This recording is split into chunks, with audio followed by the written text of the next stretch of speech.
Amém, glória a Deus. Então hoje, amados, nós vamos falar de algumas coisas muito especiais. Nós vamos falar sobre os materiais que são utilizados para a construção do tabernáculo.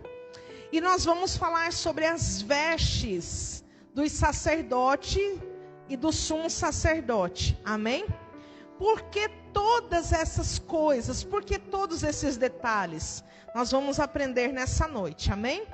Então, vamos lá. Os materiais utilizados para construir as paredes e os utensílios do tabernáculo está a partir do capítulo 27. Desculpa, do capítulo 26. A partir do verso 15, a gente não vai dar tempo da gente ler tudo, mas eu gostaria que você anotasse aí no seu papel, no seu bloco de notas, do versículo 15 ao versículo 30. Vai dizer como que deveria ser feita a estrutura. E essa estrutura, ela era feita como? De madeira de acácia, revestida de ouro. Amém? Mas, se você prestar atenção, depois nós vamos ver um pouquinho mais para frente, vão ter momentos que a base dessa parede vai ser de prata, vai ter momentos que a base dessa parede vai ser de bronze. E tudo isso tem um significado, não é de forma aleatória. Amém?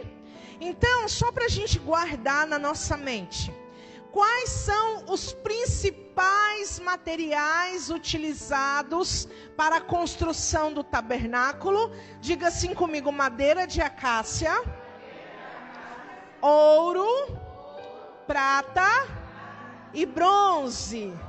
Glória a Deus. Aleluia. Então guarda isso que é muito importante. Pode passar para o próximo. Então assim deveriam ficar as paredes do tabernáculo, né? A parte de dentro, principalmente, é desta maneira. Amém? Lembrando que o tabernáculo, ele era algo que deveria ser utilizado de forma que montava e desmontava, e deveria ser algo que teria que ser rápido esse processo, né? Não poderia demorar muito tempo, porque quando a nuvem decidia se mover, os levitas tinham que trabalhar e muito. Nós já aprendemos sobre isso. Amém? Então, pode passar o vídeo aí, por favor.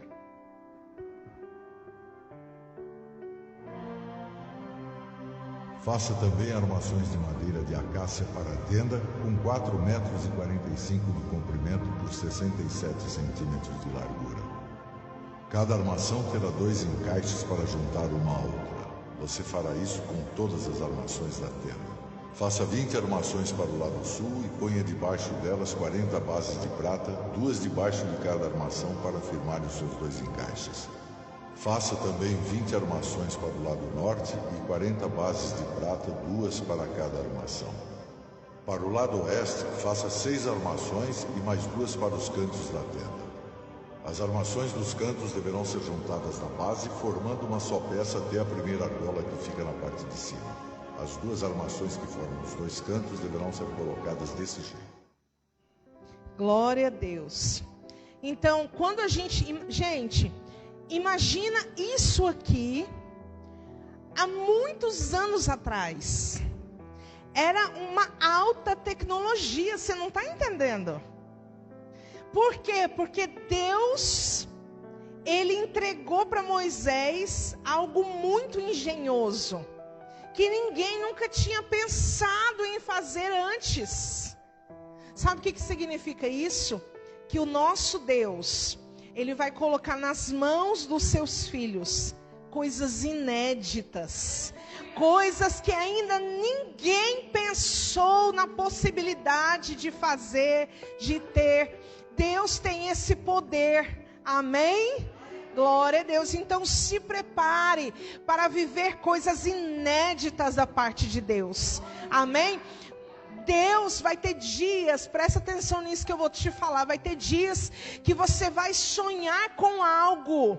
A hora que você acordar, anota rápido para você não esquecer, porque vai ser um projeto poderoso daquilo que Deus vai trazer sobre a sua vida.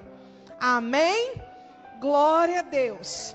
Pode passar para o próximo. Então aqui, gente, ó, a gente percebe o quão maravilhoso era toda essa engenharia, né? Toda essa estrutura que foi feita, porque madeira já é pesado. Imagina uma madeira revestida de ouro.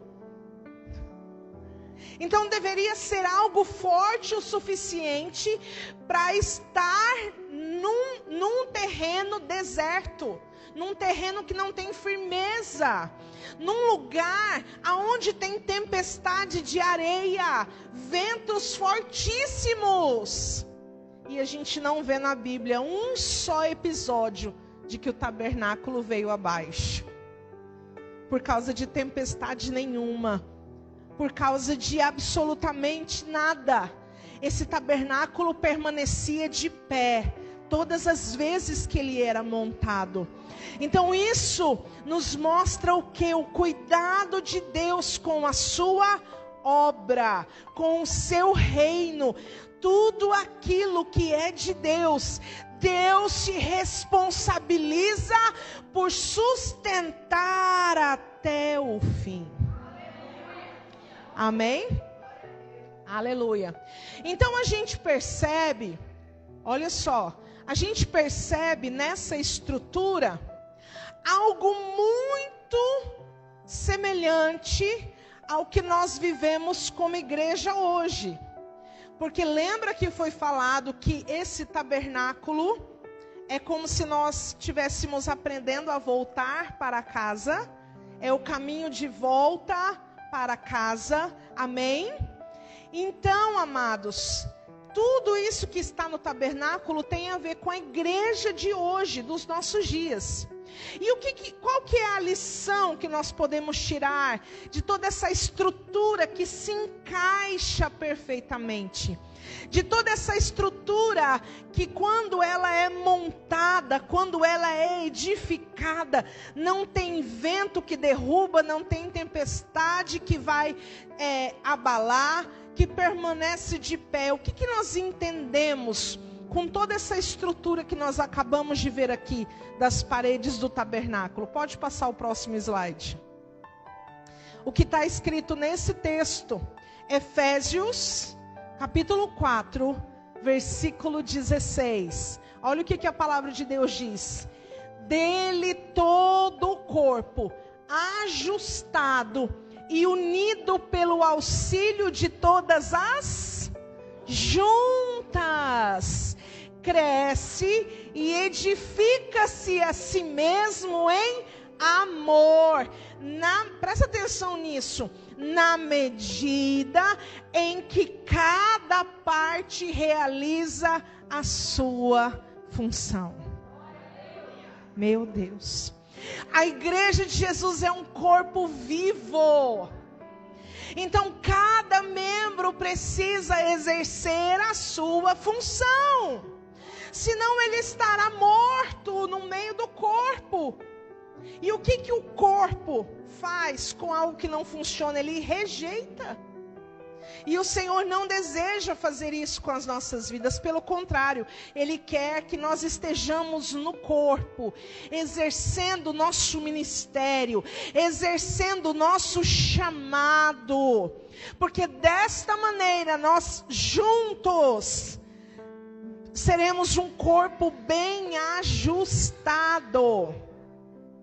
Aí você entende por que às vezes acontece algumas rusgas. Por que às vezes acontece alguns desentendimentos dentro da igreja? Porque tem gente que diz assim, mas esse povo não é crente. Não deveria estar passando por essas coisas.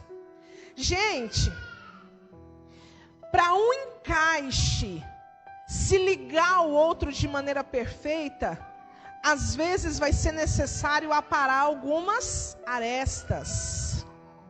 E é isso que Deus vai fazendo nos nossos relacionamentos. É por isso que essa palavra de Efésios, ele diz: edifica-se a si mesmo em amor. E o amor, ele está ligado ao perdão. Aleluia, glória a Deus.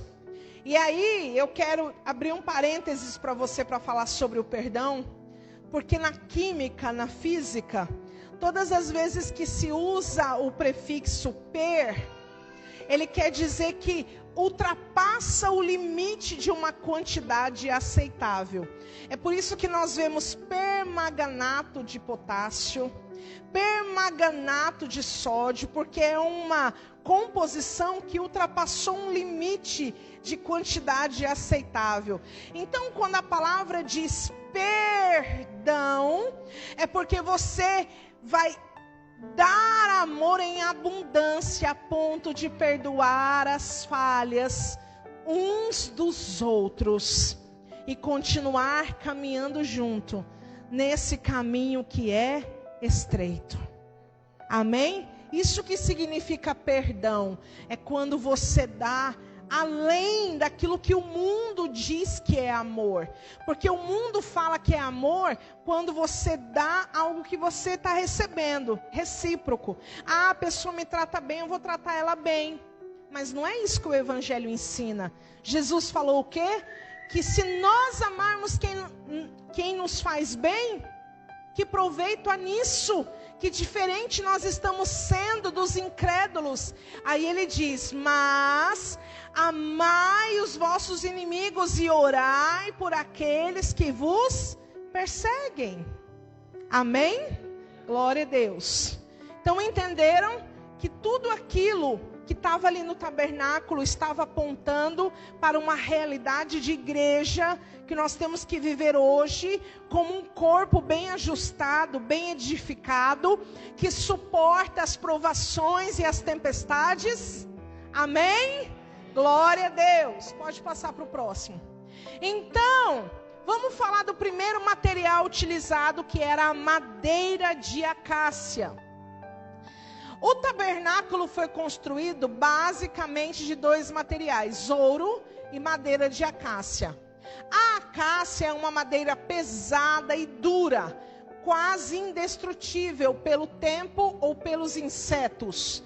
Por isso ela foi excelente para o uso longo do tabernáculo. Amém? Mas quando Deus se utiliza da madeira de acácia, Ele está falando da dureza do coração do homem. Porque por causa do pecado, o coração do homem ficou endurecido. Então toda essa madeira de acácia que nós encontramos no tabernáculo, é Deus dizendo: olha, tem algo endurecido que precisa ser revestido da minha glória.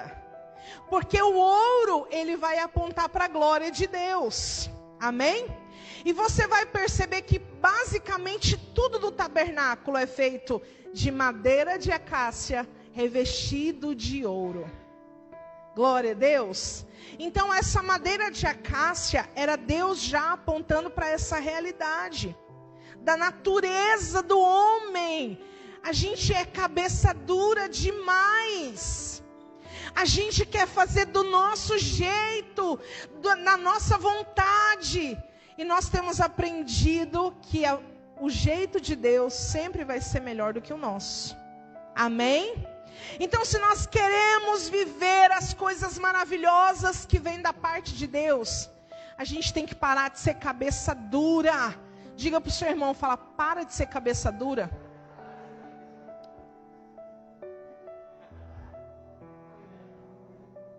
Sabe qual que é a pior coisa que os maridos ouvem das esposas?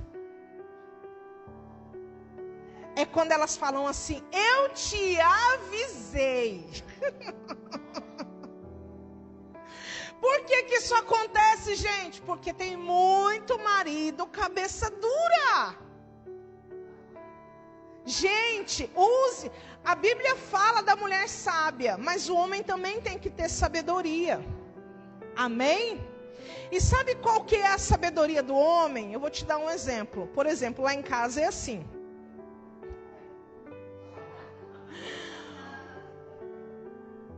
O meu marido estava indo fazer alguma coisa. E a gente tem uma mania de mandar eles fazerem uma coisa que eles já estavam indo fazer. Não é assim?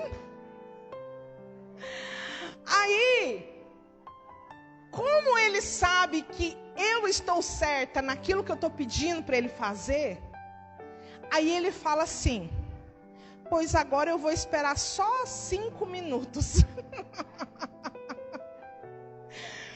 Para dizer que não foi você que mandou, que eu vou fazer no meu tempo, para mim não te dar razão, porque aqui sou eu que mando, eu sou o rei dessa casa. Então, maridos, aprendam. Se você está ouvindo o conselho da sua esposa e você está ligado que o que ela está falando está certo, mas você não quer dar o braço a torcer, seja sábio, espera 5 minutinhos. E vai lá e faz, para você não ter que ouvir dela, eu te avisei. Entenderam? Glória a Deus. Então, amados, a gente tem que parar de ser cabeça dura, de ficar dando cabeçada na vida. A gente tem que ser revestido da glória de Deus. Amém? Pode passar para o próximo. E aí, vamos para o primeiro metal, que é o bronze. Quando as pessoas entravam no primeiro compartimento do tabernáculo, que era o átrio. Amém? Qual que era a primeira porta? A porta que levava ao átrio. Basicamente, tudo que estava ali no átrio era feito de bronze. O altar do holocausto, a pia do lavatório e também as bases das colunas eram de bronze. Por quê? Olha o que o bronze significa. Esse metal é um tipo de julgamento, de juízo. E o bronze do tabernáculo está relacionado ao julgamento do pecado. Tudo que tem a ver com o julgamento do pecado no tabernáculo é feito de bronze. Inclusive, todos os cravos ou pregos que foram usados neste santuário eram deste mesmo metal e apontava para a crucificação de Cristo. Então o bronze, ele tem a ver com o juízo de Deus, com o julgamento do Senhor. Amém? Glória a Deus. Pode passar para o próximo. O segundo metal que nós encontramos ali é a prata. E a prata é o símbolo do resgate, da redenção. Também era um metal usado para se pagar a compra de um escravo. E Jesus foi vendido por 30 moedas de prata. Então a prata, ela significava o resgate que seria feito pelas nossas vidas. Amém? Então tudo ali no tabernáculo que era de prata estava simbolizando isso. O resgate que aconteceria com as nossas vidas. Pode passar para o próximo, que é o ouro. O ouro que revestia a mesa dos pães da preposição, as colunas, a arca da aliança, e que se constituíam a tampa da arca, que se chama propiciatório, o candelabro, os querubins, os colchetes, apontam para a glória e a realeza de Cristo. Amém? Então todo o ouro, ele aponta para a grandeza, a glória, o resplendor da glória de Deus. Aí eu quero te perguntar uma coisa. Esse povo que construiu o tabernáculo, eles estavam vindo da onde? Fala assim comigo, do Egito. E lá no Egito eles eram o quê? Escravos. Da onde que eles arrumaram ouro, prata, bronze, pedras preciosas para ofertar na construção do tabernáculo? É porque quando eles saíram lá do Egito, por causa da morte dos primogênitos, a Bíblia vai dizer que os egípcios começaram a entregar para eles todos os seus bens, para que eles pudessem sair daquele lugar o mais rápido possível. Amém? Só que a Bíblia vai dizer que, na verdade, todos aqueles bens que eles estavam recebendo, era como se fosse um pagamento pelos 430 anos que eles trabalharam sem receber nada. Sabe o que significa isso? Deus está vendo todas as coisas. E ninguém fica sem salário. Ninguém fica sem recompensa das suas obras, se elas forem boas ou se elas forem más. Essa pessoa vai receber a sua recompensa. Amém? Pode passar o próximo vídeo, que agora nós vamos falar das vestes.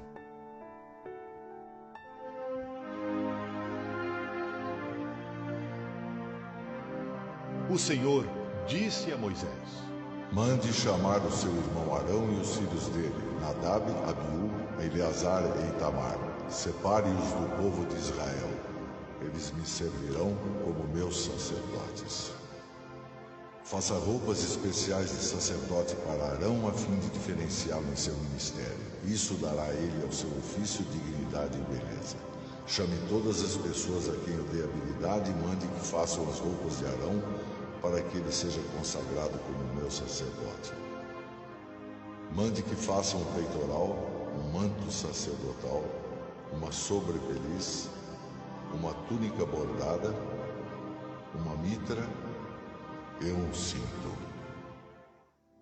Amém, glória a Deus. Então, essa parte nós vamos encontrar no capítulo 28 de Êxodo.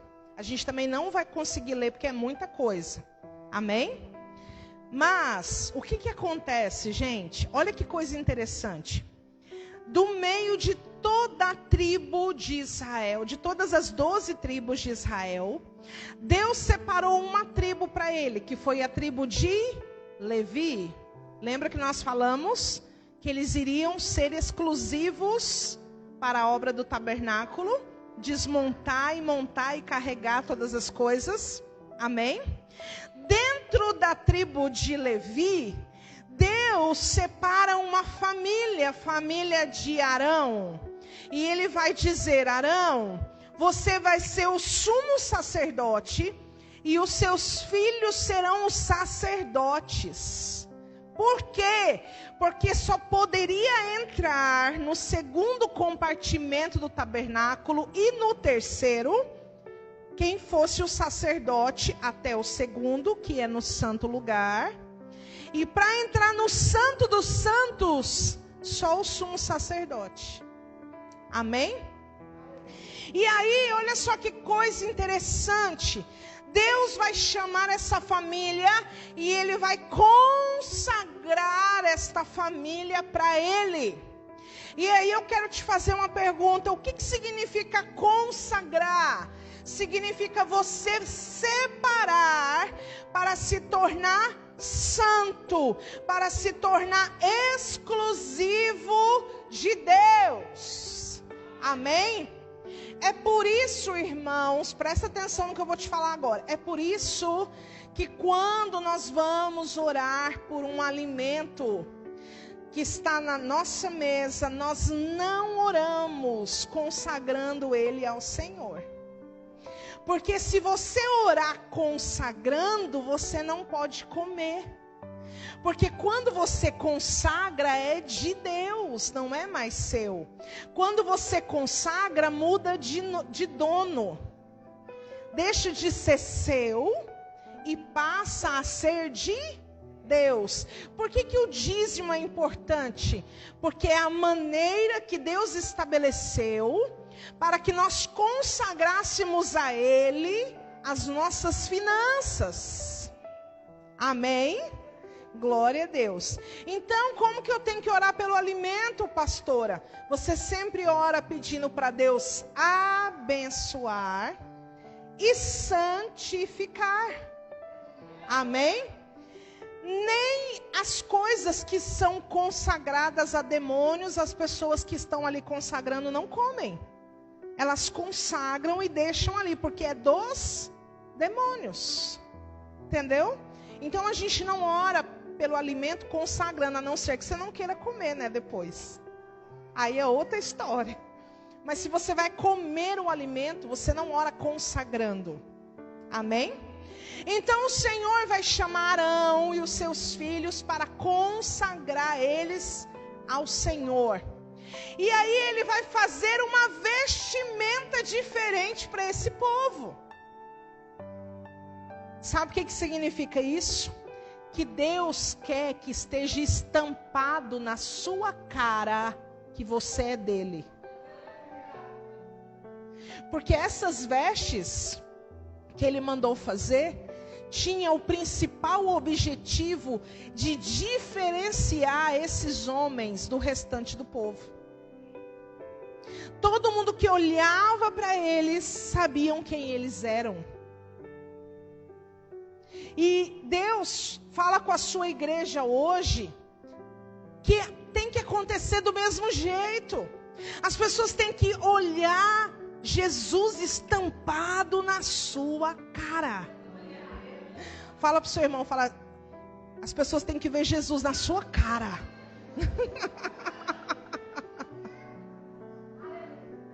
Amém? Então essa vestimenta, ela era toda diferenciada para isso. Glória a Deus.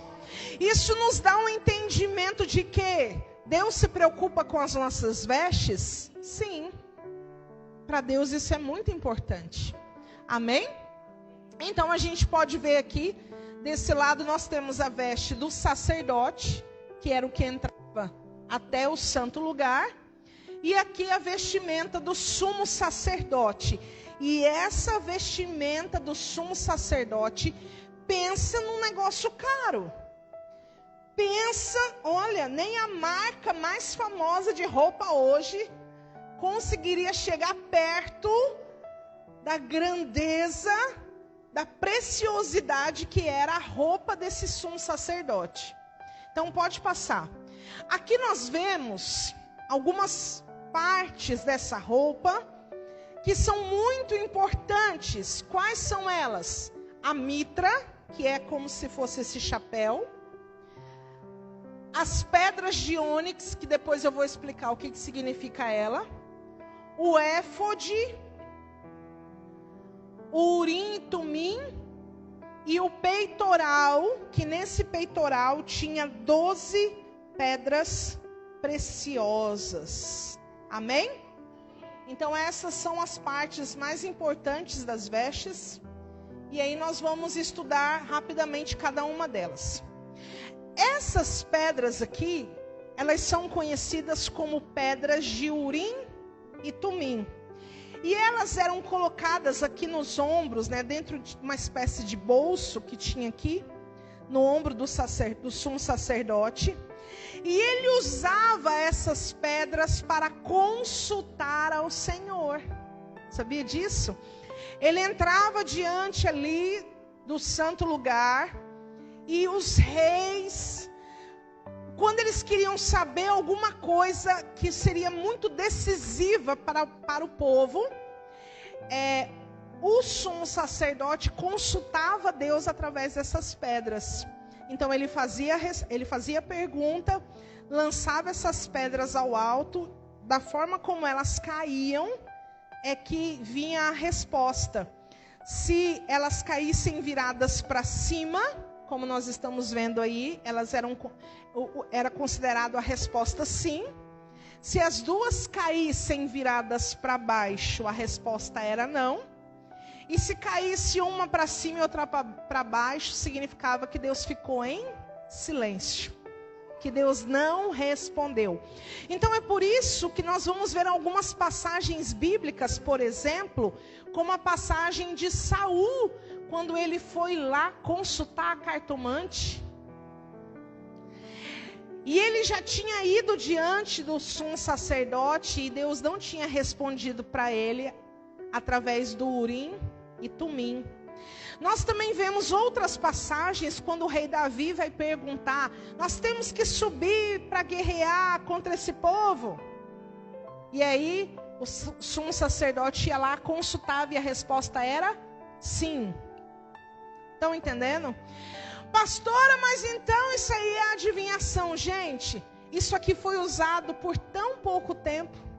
Depois, o próprio sacerdócio, porque depois se levantou os profetas, que já eram a boca de Deus falando. Então já não era mais necessário a utilização dessas pedras. Amém? Glória a Deus. Pode passar. Quais eram as finalidades das vestes dos sumos sacerdotes? Primeira delas era isso aqui, ó, uma forma de distinguir o sumo sacerdote dos outros sacerdotes e do povo em geral. Isso refletia a sua posição elevada, a importância das suas funções sagradas. Vamos ler essa parte de baixo. Em resumo, as vestes do sumo sacerdote serviam para distinguir o sumo sacerdote, protegê-lo durante as suas atividades sagradas, simbolizava sua posição elevada em importância e uma forma de honrar a Deus com reverência e respeito. É por isso que quando a gente vem para o culto, a gente tem que vir com a nossa melhor roupa. Amém? Porque você não se apresenta de qualquer maneira diante de um juiz. Você não se apresenta de qualquer maneira diante de uma autoridade, diante de um governador, de um prefeito. Tem locais que você nem entra se você não tiver devidamente vestido. E aí as pessoas acham que porque o culto é na presença do Pai, né? Não, eu estou na casa do Pai. Não, aqui tem que ter reverência pela presença do Deus que está neste lugar. Então o próprio Deus instituiu essa veste tão grandiosa para que o povo pudesse ter esse entendimento. Que para se entrar na presença de Deus, eu tenho que entrar com reverência. Que tem gente que usa a intimidade como desculpa, né? E aí depois já vai estar vindo para a igreja até de pijama. Meu Deus. Vamos lá então, a primeira parte dessa roupa era a túnica, que era uma veste longa, feita de linho fino, branco. Então era a primeira parte da vestimenta e era parte da vestimenta dos sacerdotes. Do sumo sacerdote era só a primeira vestimenta. Estão entendendo? E ele utilizava para cobrir o seu corpo e se apresentar diante de Deus com humildade e respeito. Pode passar para o próximo. A segunda parte era o que vinha por cima, que é chamada de éfode. O éfode era uma peça de roupa que cobria o peito e as costas do sacerdote. É como se fosse um colete, assim, ó. E era feito de, presta atenção, era feito de fios de ouro, linho fino, lã tingida de azul, roxo e escarlate. O éfode tinha 2 alças nos ombros, nas quais 2 pedras de ônix estavam fixadas. Gravados nessas pedras estavam os nomes das 12 tribos de Israel. O éfode representava a autoridade e a responsabilidade do sacerdote. Ele também simbolizava a comunhão entre Deus e o seu povo, uma vez que as 12 pedras das tribos de Israel representavam a unidade do povo escolhido por Deus. Amém? Pode passar? E aí, por cima do éfode vinha o peitoral. O que é o peitoral? Era uma peça usada sobre o éfode. Ele era feito de ouro, linho fino, lã tingida de azul, roxo e escarlate. E o peitoral continha 12 pedras preciosas, cada uma representando uma das 12 tribos de Israel. As pedras eram organizadas em 4 fileiras, com 3 pedras em cada fileira. Cada pedra tinha o nome de uma das tribos de Israel gravado nela. O peitoral representava, presta atenção nisso, o peitoral representava a intercessão do sacerdote em favor de todo o povo de Deus. Amém? Esse peitoral também vai ser chamado de peitoral do juízo, por quê? Todos os anos, quando o sumo sacerdote entrava no Santo dos Santos, ele tinha que esperar cada uma dessas pedras brilharem para saber se aquela tribo tinha sido aceita, perdoada os seus pecados. Que coisa tremenda. Amém? Glória a Deus. Então pode passar para o próximo. O próximo é a mitra ou turbante, que é aquele chapéu que nós vemos. A mitra ou turbante era uma faixa de linho branco que era usada na cabeça do sacerdote. Na frente do turbante, uma placa de ouro era presa, na qual estava gravada a inscrição: Santidade ao Senhor. Glória a Deus. Uma placa de ouro e estava escrito: Santidade ao Senhor. Imagina isso no sol do deserto. O tanto que isso resplandecia. Tremendo, né? Pode passar para o próximo. E o cinto era uma faixa de linho branco que segurava a túnica do sacerdote na cintura. O cinto era preso com um laço. E o cinto representava a preparação do sacerdote para o serviço do templo de Deus. Ele simbolizava a necessidade de se preparar adequadamente para se apresentar diante de Deus com pureza e santidade. Sabe o que o cinto simboliza para nós hoje? O cinto simboliza o cinturão da verdade, que está lá em Efésios, no capítulo 6. Amém? E aí a palavra de Deus vai dizer lá em Jeremias assim: para a gente cingir os nossos lombos de força. Amém? Sabe por que o cinto é importante? Para cingir os nossos lombos de força. Porque vai ter dia, meu irmão e minha irmã, que a gente vai querer desmontar. Vai ter dia que a gente vai querer desistir. E aí precisa ter um trem apertado aqui, ó, para fazer a gente continuar erguido, continuar andando, continuar prosseguindo, mesmo quando as coisas ficam difíceis. Amém? Quantos estão me entendendo? Se tiver alguém dormindo aí, dá um aleluia bem alto no ouvido dele. Já estamos terminando, gente. Pode passar para o próximo. Aí, por debaixo de toda essa vestimenta, eles ainda tinham que colocar o calção. Tá pensando o quê? Olha só. Os calções eram peça de linho branco que cobriam as pernas do sacerdote. Eles eram usados para garantir a modéstia e a decência do sacerdote durante o serviço no templo. Porque, gente, imagina, eles tinham que matar bicho, sacrificar bicho. Eles tinham que fazer várias coisas que se movimentavam muito. E aquele calção que estava por baixo era uma precaução para que ninguém visse a nudez deles. Amém? Sabe o que significa isso? que nós cristãos, a gente não tem que andar na nossa vida deixando a vida nos levar, não. A gente tem que ter algo, um norte na nossa vida. A gente tem que saber o que nós estamos fazendo. As coisas não tem que pegar a gente de surpresa, tipo assim, oh meu Deus, agora eu vou precisar de dinheiro para comprar esse remédio, essa conta. Não, a gente tem que ser precavido. Amém? Glória a Deus. Eu não vou entrar muito, porque a gente ainda tem algumas coisas para ver aqui. Pode passar para o próximo. Então, tudo isso nos traz a importância de vestir-se com as virtudes cristãs. Toda essa roupa do sumo sacerdote nos faz entender o quê?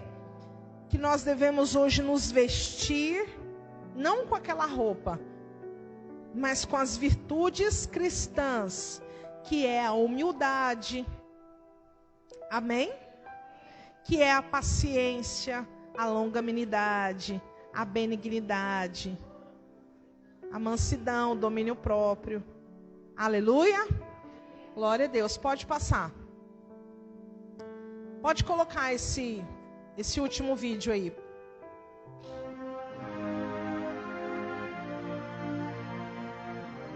A sobrepeliz, roupa que vai por cima do manto sacerdotal, será tecida de fios de lã azul com uma abertura para passar a cabeça rematada com uma tira de malha para que não se rasgue. Em volta de toda a barra, coloque aplicações em forma de romãs feitas de fios de lã azul, púrpura e vermelha. Entre uma romã e outra, ponha sininhos de ouro. Arão deverá usar essa sobrepeliz quando estiver servindo como sacerdote, tanto quando estiver na minha presença no lugar santo, como quando sair dele. Nessas ocasiões, o som do sininho será ouvido e Arão não será morto. Faça também uma placa de ouro puro e, usando a técnica de um ourives, grave nela a seguinte frase: separado para o Senhor. Aleluia. Pode passar para o próximo slide. Isso. Eu quero falar rapidinho dessas 3 peças, que elas são muito importantes. A mitra, ela representava a autoridade do sumo sacerdote. Amém? É por isso que nós vemos na Bíblia dizer assim, ai daquele que tocar no ungido do Senhor. Por quê? Porque quando alguém é instituído por Deus, ele é um representante de Deus. E aí, quando você se levanta numa atitude de rebeldia, você não está se rebelando contra a pessoa em si, mas contra quem instituiu aquela pessoa como autoridade. Então, essa mitra, ela simbolizava a autoridade do sumo sacerdote. Pode passar para o próximo. Aí depois, Deus manda fazer esse detalhe na borda do éfode. Ele manda costurar ali algumas romãs revestidas de linho azul e vermelho. E era para intercalar uma romã e um sininho, uma romã e um sininho. E aí ele fala assim, olha, isso aí é para que se faça barulho. Todas as vezes que o sumo sacerdote entrar e sair da minha presença, para que ele não morra. Aí eu te pergunto uma coisa, quando a gente olha esse texto, que está aqui, agora eu não vou achar o versículo, estou sem óculos e no escuro, esquece. Mas está no capítulo 28, se você ler, você acha. Quando a gente lê o versículo, a gente pensa assim, será que Deus mandou colocar aquilo? Para que quando o sumo sacerdote entrasse na presença de Deus, ele estivesse avisando Deus de que era ele que estava entrando? Será que Deus precisa ser avisado da entrada ou da saída de alguém? Será que Deus não sabe quem está entrando e saindo? Sabe. Por que então Deus manda colocar isso aqui na roupa do sumo sacerdote? E ainda diz, para que ele entre e saia e não morra. Por quê? Porque o nosso cérebro humano, ele é ativo através de estímulos. E isso foi colocado na roupa do sumo sacerdote, para que ele não se esquecesse de que ele estava entrando e saindo da presença de um Deus santo. Que enquanto ele estivesse naquele ambiente, qualquer movimento em falso, qualquer coisa que ele fizesse que pudesse aborrecer a santidade de Deus, ele corria risco de morte. Então você entende que hoje no seu coração também tem um sininho aí batendo. Hoje o sino não está mais na veste, mas ele está no nosso coração. E ele chama-se Espírito Santo de Deus. Começa a se tornar sensível à voz do Espírito, porque ele fala com você, ele te mostra, ele te revela coisas para você não fazer, lugares para você não ir, situações para você não entrar. E você precisa estar sensível a esses sonidos, porque eles são para livramento da sua vida. Amém? Isso era muito importante. Aleluia. Pode passar para o próximo. E o último, né? Esse é um vídeo? Não, né? É só a foto. Isso aqui, para a gente vai terminar aqui, gente. Isso aqui é um vídeo? Então pode colocar, por favor.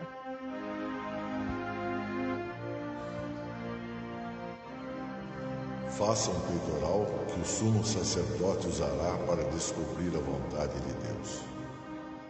Como o manto sacerdotal, o peitoral também será feito de fios de lã azul, púrpura e vermelha e de linho fino, enfeitado com bordados. O peitoral será quadrado e dobrado em dois. Terá um palmo de comprimento e um palmo de largura. Coloque nele 4 carreiras de pedras preciosas. Na primeira carreira põe um rubi, um topázio e uma granada. Na segunda carreira põe uma esmeralda, uma safira e um diamante. A terceira carreira terá uma turquesa, uma ágata e uma ametista. A quarta carreira terá um berilo, um ônix e um jaspe. Glória a Deus. Pode passar daí para o próximo slide. Isso, deixa aí nesse slide. Então isso aqui é o peitoral com as 12 pedras preciosas, que simbolizavam cada uma das tribos de Israel. Amém? Glória a Deus. Pode passar para o próximo. Aqui é uma lista, não vai dar para a gente ler, mas é uma lista, mas isso aqui você acha na internet facinho, tá? A lista do nome de cada uma dessas pedras, que eram preciosíssimas, tá? Aí, olha só, vem comigo agora para essa revelação. Apocalipse capítulo 21. Abre aí a palavra de Deus. Presta atenção nisso, gente. Vocês perceberam que o peitoral, ele era quadrado? Perceberam isso? Ele era um quadrado, ele tinha um palmo de comprimento e um palmo de largura. E aí, se você... Vamos ler lá, Apocalipse capítulo 21. Segura essa revelação aí agora. Capítulo 21 fala acerca da descida da Nova Jerusalém. Amém? E a partir do versículo 14 vai dizer assim, ó. O muro da cidade tinha 12 fundamentos. Presta atenção, gente, nos detalhes. O muro da cidade tinha 12 fundamentos. E neles estavam os nomes dos 12 apóstolos do Cordeiro. Aquele que falava comigo tinha uma medida, uma vara de ouro, para medir a cidade e as suas portas e o seu muro. A cidade era quadrangular, e o seu comprimento era igual da sua largura. Mediu a cidade com o caniço e tinha ela 12.000 estágios de comprimento, e a largura e a altura eram iguais. Ela mediu seu muro e era de 144 côvados, segundo a medida de homem que o anjo estava usando. O muro era construído, presta atenção, olha as pedras preciosas aqui. O muro era construído de jaspe e a cidade era de ouro puro, semelhante ao vidro límpido. Os fundamentos do muro da cidade estavam adornados de toda espécie de pedras preciosas. O primeiro fundamento era de jaspe, o segundo de safira, o terceiro de calcedônia, o quarto de esmeralda, o quinto de sardônica, o sexto de sárdio, o sétimo de crisólito e o oitavo de berilo, o nono de topázio, o 10º de crisopraso e o 11º de jacinto e o 12º de ametista. As 12 portas eram 12 pérolas. Cada uma das portas era uma só pérola. A praça da cidade era de ouro puro, como vidro transparente. Nela, presta atenção agora, ó. Nela não vi templo, porque o seu templo é o Senhor Deus Todo-Poderoso e o Cordeiro. Aleluia, glória a Deus. Gente, se esse povo aí viveu a grandiosidade desse tabernáculo, vocês não têm noção do que vai ser a Nova Jerusalém. Vai ser algo tão esplendoroso, tão grandioso, que o ouro, que as pessoas aqui perdem a sua vida, dão tudo para ter o ouro, vai chegar na Nova Jerusalém, os anjos vão olhar para o Senhor e vai dizer: o que a gente faz com esse ouro aqui? Deus vai falar assim: ó, põe aí para eles pisarem, faz asfalto desse ouro aí, porque vai ser algo tão grandioso, tão maravilhoso, que as coisas desse mundo não poderão se comparar com aquilo que há de vir. Não poderão se comparar. E aí, olha só que coisa mais linda. Então todo aquele peitoral do sumo sacerdote estava apontando para a Nova Jerusalém, a nossa morada eterna. E a nossa morada eterna não é um templo feito por mãos de homens. Porque na Nova Jerusalém não vai ter templo, porque o próprio Deus estará ali, habitando no nosso meio. Glória a Deus. Aleluia. Você pode dar uma salva de palmas bem forte. Oh, glória! Aleluia, glória a Deus. Amém, igreja? Vamos ficar de pé. Nós vamos orar.